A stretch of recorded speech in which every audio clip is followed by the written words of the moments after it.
There's a repeat of the 2015 Munster final coming in a couple of weeks' time, because Clonmel Commercials, they saw it off against Milltown Malbay St Joseph's of Clare, and away from home too, which is big. And Nemo Rangers looking for a 17th title back in the final after beating Austin Stacks up and down Park Urin. But we'll start off in Tipperary with Tipperary champions Clonmel Commercials. I was saying last week while you were away that I watched Clonmel against JK Brackens in the Tipperary final. Did you watch all of it? No, I actually didn't. It was 12 points to 3 at half time, and I was just like, it's absolutely freezing. It's 12 points to 3. The game is over. But thanks for putting me in a compromising position. Have you never done that? Do you know what else actually compromising here? Answer the question. Have I ever leave? No, I can't leave a match midway through. You OCD or something? No, I always feel like I'm going to miss something. Yeah. And invariably, what usually happens in injury time, a goal or a sending off. Usually, something happens usually in games, even if they're turkey shoots. Did you leave the 5-minute final or something? And no, I didn't. I didn't. No, I know a few people that did though. Yeah? Yeah. I remember once, you know the way like sometimes you'd have your outlet or something like that saying, come on, we'll beat the traffic there. You know, you're a kid and you're... Yeah. But I remember being down at the Munster final in 2005, I think. Tipperary lost to Cork, and Cork were miles ahead. I was actually at the game, yeah. But then all of a sudden I'm walking away from the stadium thinking Cork had it won, we'll beat traffic, which you never do really, leaving Cork. But you start hearing the roars then. We try to run back in and you're trying to look in over the, just where the entrance is, up into the stand. And Tommy Dunn had that chance near the end to score a goal. Actually, just on that as well, we were overselling tickets for a boards.ie Munster draw in O'Connor Park when Kilkenny played Galway in the Leinster semi-final, I think, 4 or 5 years ago, maybe a bit more. And I had training, so I had to leave the match after an hour, which I hated. Yeah. Kilkenny were up by 9 points, and as we were leaving, there was Galway people leaving, and they were getting all sorts of results back, and people running back towards the ground. Galway ended up snatching a draw. So no, never leave a game early. Okay, but 12 points to 3. That's your therapy done. Yeah, I felt, but actually, with Clonmel going down to Milltown Malbay, don't leave that game early, because after 55 minutes, Clonmel were 2 points behind. It was 7 points to 5. Obviously, you hadn't been flying at all. Conor Cleary, there was the Cleary brothers and the Kelly brothers playing for St Joseph's, who were looking to get back to the Munster final for a second year running. Jason Lonergan ended up with a couple of scores that were frees. Jack Kennedy scored one from play and one from a free. Kevin Fahey, Michael Quinlivan, Coleman Kennedy, Conal Kennedy and Seamus Kennedy, all of the Kennedys, of course, ended up with scores for a finish. But to win 9 points to 7 down there, that's impressive, because I thought, and we've talked about it before, Clonmel could well have won that All-Ireland a couple of years ago.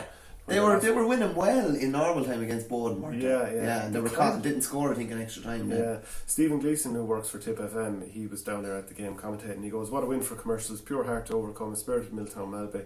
Coming from behind, showed great heart, and 2 massive late winning kicks from Seamus and Jack Kennedy. Similar drama to Lockmore versus Commercial games in the Championship." And then Owen Brennan, who is a Clare-based journalist. Heartbreak for St Joseph's after a late Clonmel Commercials 4-point blitz through Jack, Conal and Seamus Kennedy sought to tip the team through.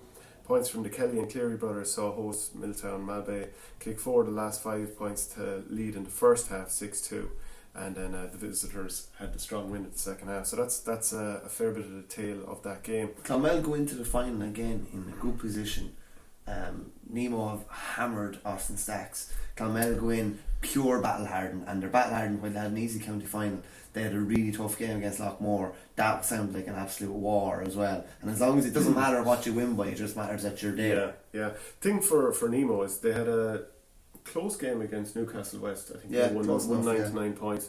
Beat Duhallow in the Cork final. So 2-17 to 5 points against Austin Stacks. I think most people know at this stage that Austin Stacks got through by virtue of winning the county league, which would have been in April this year. They got knocked out in late September by East Kerry, who lost their 2 rounds of the championship basically. Yeah. So they lost East Kerry at the end of September. I think it was September 29th. Then this game is on the 17th of November. How do you go? And there'll probably been a bit of league and the tip away of training. They played a league game by all accounts, and it was a bit of a turkey shoot as well. So. Yeah. So manager Wayne Quillenman afterwards said their, as in Nemo, shot accuracy was fantastic compared to ours. One of the lads said they had 31 attacks as opposed to our 10. That tells its own story, and the game ended up 2-17 to 5 points. I do think that Kerry need to take a look at this situation, because Dr. Crokes, who lost in the county final, they played the All-Ireland final earlier in the year in March, and then you're supposed to turn around and in April and you could have a lot of players carrying injuries and then need a rest or going straight back in with Kerry. So somehow in April you want to be winning a competition that could get you into the Munster Championship before you play the county championship where you need everyone right. You can't have your players right 52 weeks of the year. And Crokes were coming off like a really, really deflating All-Ireland club final last. You've seen and been involved in that type of thing. It could take months to get back right after a long All-Ireland club campaign like that. Like, oh yeah, I remember but like, even never mind the mental toll. I mean, you'll probably go off the rails for a week or two. I remember 100%. when we won the Club All-Ireland, I went out 8 of the next 9 days, and then another 6 days after that we were back out in Championship. Imagine Championship. It's not bad for an outlet. Yeah, to be fair, I remember in the second half, I think I came on in for the entire second half in that game, and I remember I was still feeling the effects, because you know that feeling. Oh, you don't drink. No, but like the feeling. Oh my God, I felt horrendous. I was shaking out in the field, even though like it was I was dry 6 days. And it's kind of like you're then thinking, I will never put myself through that again. Yeah, and you don't until the next time. Never again for a while. I noticed James McDermott, and we talked about him before, playing midfield for Nemo Rangers. Now he's originally from Roscommon Gaels, who of course got to the final in Roscommon this year. And never know if he was playing, but I read an article, an interview with him in the I think it was the Cork Echo.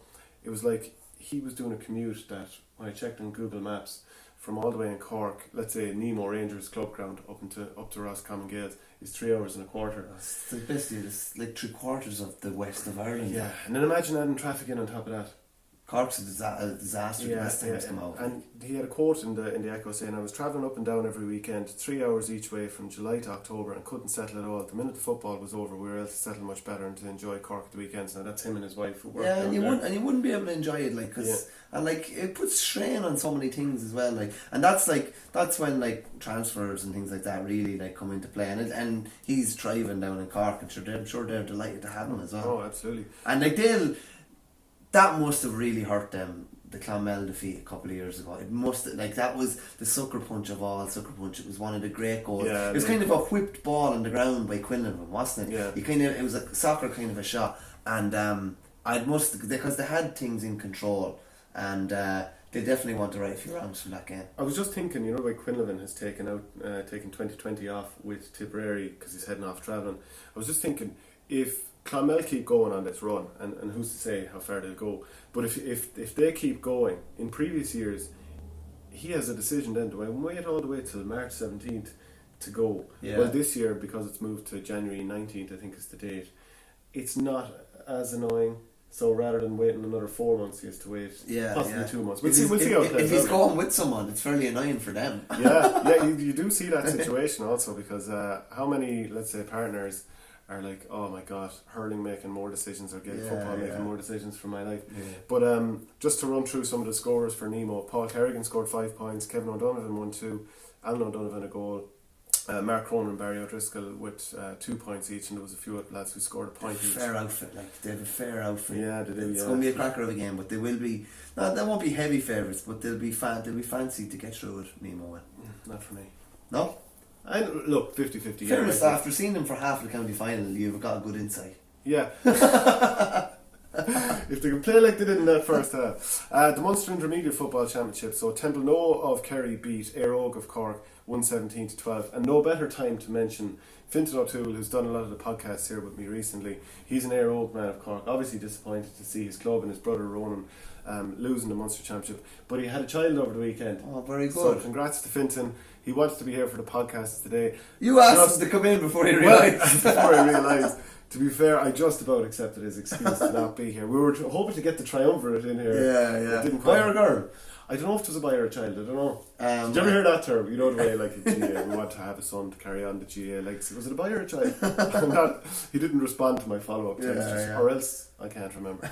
But Adrian Spillane scored the goal for Templenoe, and last week I kind of said in the podcast that Templenoe are going to cruise to the All-Ireland, and Éire tweeted me back.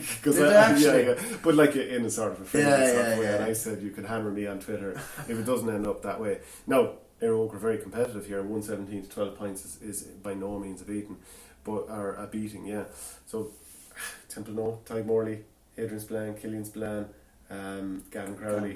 Serious setup, yeah. How do you keep into that? All-Ireland Junior Champions 3 years ago, and we talked in the Hurled show about Kilkenny teams like having a really good record in the junior and intermediate. Kerry are likewise, because the championships basically, not putting it, like the riffraff in each competition. It's basically like if there's 8 competitive teams, there's 8 competitive teams in it. If there's 12, there's 12. But then anything other than that goes intermediate or goes junior or whatever. And it just means that the team that they send through to the intermediate Munster Championship is going to be really, really competitive. They'll be competitive at senior level in a lot of other counties. So that's probably one of the reasons why they've been winning so many of these titles. And I don't agreeing with you, but I'd say they will be really, really hard beaten for the intermediate All-Ireland title, yeah, definitely. Also in the Munster Intermediate, St. Brecons of Clare beat Mycarkey Burris. That was Aidan Davidson scoring 8 points, and Mycarkey Burris held to just a point in the second half. Munster Junior Football Championship quarter-finals, Nagale of Kerry. The Barrys, Nagale?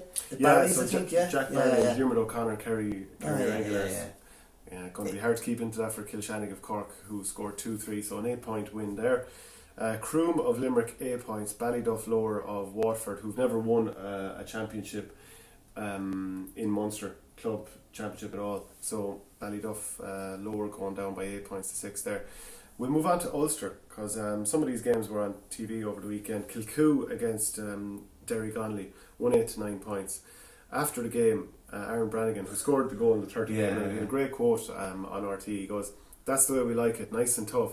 There's nothing else to do in KIlcoo except play football. You go to mass, have a few sheep, and that's it, and that's really it." So it means everything. And he said it in such a calm, matter-of-fact sort of way. It was a brilliant interview, actually, wasn't it? Just because he just seemed like such a such a kind of a nice, down-to-earth fella, didn't he, really? And they talked about Evan Quillen asked him, about, I think he's 4 brothers playing. There's definitely 3 or 4 of them playing anyway. And she asked him, what do you do, talk about football? And he just said, no, we spend more time talking about sheep. But and it's just KIlcoo last year. KIlcoo didn't win down last year, and they went. I think it was about a month later. The announcement came that they're after getting Mickey Moore, and it's just that's a statement. That's a real statement. It's saying we've been so close. Were they going for 8 or 9 in a row? Well, they've now won 8 and 9 years. Yeah. So that was a statement. Despite all the down titles we won, we couldn't get near Ulster. So Mickey Moore wasn't coming in to win a down title, really. He wants it all. Yeah, he wants it all, and they're there with a massive shout now. They've lost the 2012 and 2016 finals to Crossmaglen and Schlockneil. They'll be playing Naomh Conaill next. But just to reflect a little bit more on KIlcoo's win and how they got it, what stood out to me was there was a lot of wasteful poor wides from Derry Connolly. I'd say they'll be kicking themselves because the effort was all there. Yeah. And the structure was all there, just some bad decision making. KIlcoo keeper Martin McCourt, he made a great save from Shane McGullion after about 6 minutes, which of course makes all the difference. There was a good rhyming song about McCourt on Twitter. I can't remember it now. They had. Glad you brought it up. So yeah, no, they had someone. If you type in, is the first name Martin? Is it Martin McCourt? Yeah. If you type in Martin McCourt into Twitter, you'll find it. It was a good. You check it out. You check it out there, and I'll read out a couple more of the details. So Derry Connolly's Lee Jones, he got sent off, and so did KIlcoo's Jerome Johnson. I think it happened in the space of a minute that Lee Jones got a second yellow card for knocking over Jerome Johnson, and then initially on RT they thought that it was actually Johnson who got sent off. Okay. But then they showed a picture of Jones on the sideline that he had been gone off, and then a few seconds later Johnson goes in over the top with a tackle and he gets his second yellow card, so he was gone anyway. But they saw it out. What stood out to me was Eugene Brannigan's pace carrying the ball up the field. If you're defending that and you have a guy running at you time after time over the course of the game, it's going to wear your legs out. Yeah. That's obviously it's a great natural advantage for that player, but it should be a team tactic too, that if you can wear out the defence, make sure you try and do it. Mentioned the athletics ground in the past. It's been a really, really good ground to play a game. It seemed a perfect place for this. Jack Love, what a name for a player for Derry Connolly. That is a quality name. We talked about, was it Coba O'Callaghan as a player for one of of the teams in Mayo? Great name. Let us know some other good names because there are great ones out there. So as I said, KIlcoo looking to bury the ghost of 2012 and 16. Can't find that Martin McCord tweet. Really What I'll do is I'll find it and I'll put it underneath your post for this. Yeah, so just the scores then for KIlcoo: Aaron Brannigan with 1-1, Paul Devlin, Ryan McAvoy with a couple of points, Eugene Brannigan, Ryan Johnson and Jerome Johnson with a point each. Garvin Jones scored 3 points, 2 frees. There's actually a Garvin McGinley as well who scored. Garvin seems to be a common enough name in that neck of the woods. Yeah. There you go. So Naomh Conaill beat Clontibret 12 points to 9. So it's going to be Naomh Conaill against KIlcoo final. John McEntee, who's manager of Clontibret, I was just reading the Irish News, and what he had to say afterwards was Naomh Conaill, they're a good team, they can defend and they know how to break defences down. I suppose we didn't play how we wanted to play, we didn't play to our standards, and that's the bit that would disappoint us. They'll take some stopping now. They beat Guido or Great Iver coming into this, and then the Cavan champions Castleran, and now ourselves all quite convincingly.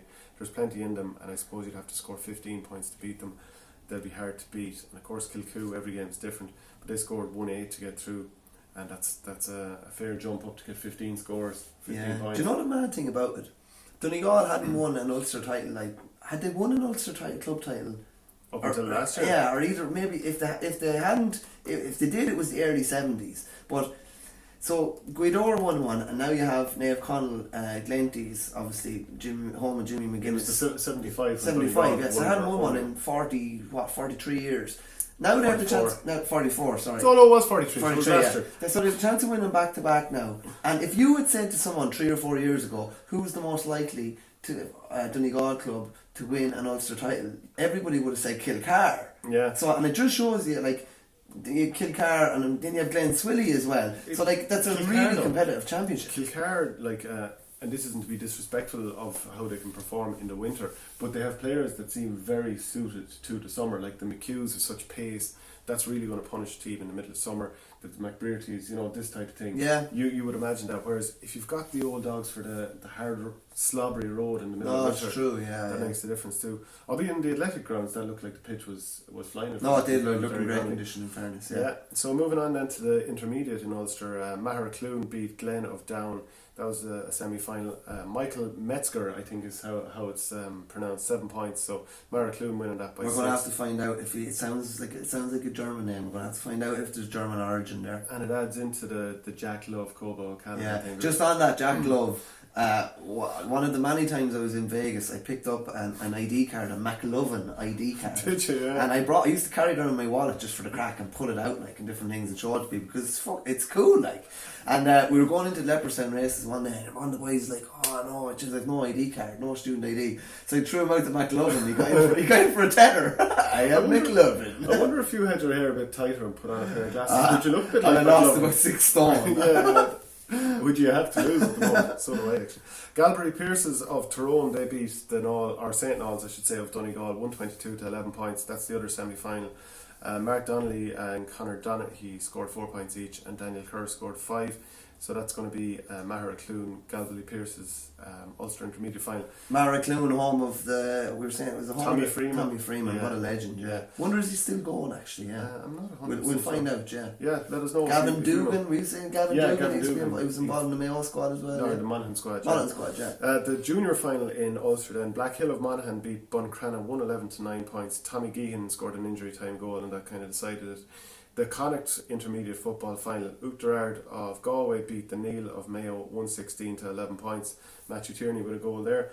And just to finish up, Connacht Club Junior Football Final, Kilmaine of Mayo 517, St Michael's of Sligo 3 points. So that's obviously a fairly heavy pace in there. Yeah, it was a quiet kind of weekend. There was nothing in Leinster and nothing in Connacht, but it's all going out this weekend with the finals and that coming up. The semi-final, we're only at the semi-finals in Leinster, are we? Yeah. Well, just to go back to Kilmaine, the goals came from Michael Hession, Gerald Mullen got 2, Brian Maloney and Cathal Mullen. But yeah, I know what you're saying. And by the way, if we have missed anything, please do let us know and we'll cover it again. Or just firing anything in and we'll put it in. It can just be very hard after a weekend to collate all the information when it's coming from clubs that are dotted all around the country and in some cases around the world. So please let us know if we missed out anything on that. We've it all said, have we? Yeah. As I said, lots of finals coming up now. It's going to be an interesting time ahead. Lots of big days out for a lot of clubs around the country. And we'll do plenty more podcasts on it. So let us know if we missed anything at ML Verney on Twitter, at Shane Saint. And don't forget to follow us on YouTube.